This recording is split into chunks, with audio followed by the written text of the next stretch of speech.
46 রিটার্নের ডেট আমরা চাই। আমরা কি চাই? আর যারা সিন্ডিকেটের সাথে জড়িত, যারা প্রস্তুতের সাথে জড়িত, এই সিন্ডিকেটকে উৎখাত করতে হবে।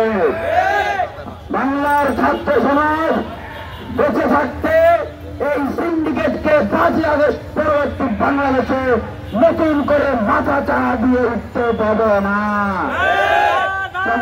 সংগ্রামী সাথী বন্ধুগণ, আবার বলছি, আগামী রোববারের ভিতরে পিএসসি সংস্কার আন্দোলন 8 দফা এবং পিএসসি সংস্কার কমিশন, এই কমিশনের পূর্ণাঙ্গ রূপরেখা প্রকাশ করতে হবে।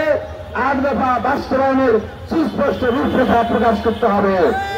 যদি প্রকাশ না করা হয়, আমরা আবারও কর্মসূচি ঘোষণা করব এবং আমাদের পরবর্তী কর্মসূচি কিন্তু আরো কঠোর কর্মসূচি হবে। আমরা পাশাপাশি জগন্নাথ বিশ্ববিদ্যালয়, জাহাঙ্গীরনগর বিশ্ববিদ্যালয়, রাজশাহী বিশ্ববিদ্যালয়, রুয়েট, চট্টগ্রাম বিশ্ববিদ্যালয়, শেরেবাংলা কৃষি বিশ্ববিদ্যালয়, বাংলাদেশ কৃষি বিশ্ববিদ্যালয়, গোপালগঞ্জ বিশ্ববিদ্যালয় সহ যে সকল শিক্ষা প্রতিষ্ঠান আমাদের এই আন্দোলনের সাথে সংহতি জানিয়ে আন্দোলন কর্মসূচি পরিচালনা করছেন, তাদেরকে ধন্যবাদ জ্ঞাপন করছি।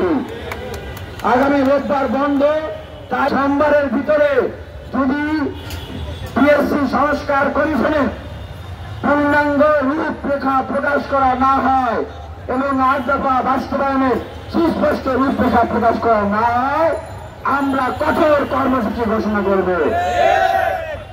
আজকে সাংবাদিক ভাইরা যারা এসছেন তাদেরকে ধন্যবাদ জানাচ্ছি এবং আমাদের ভাই বোনেরা যারা এসছেন তাদেরকে ধন্যবাদ এবং কৃতজ্ঞতা জ্ঞাপন করছি।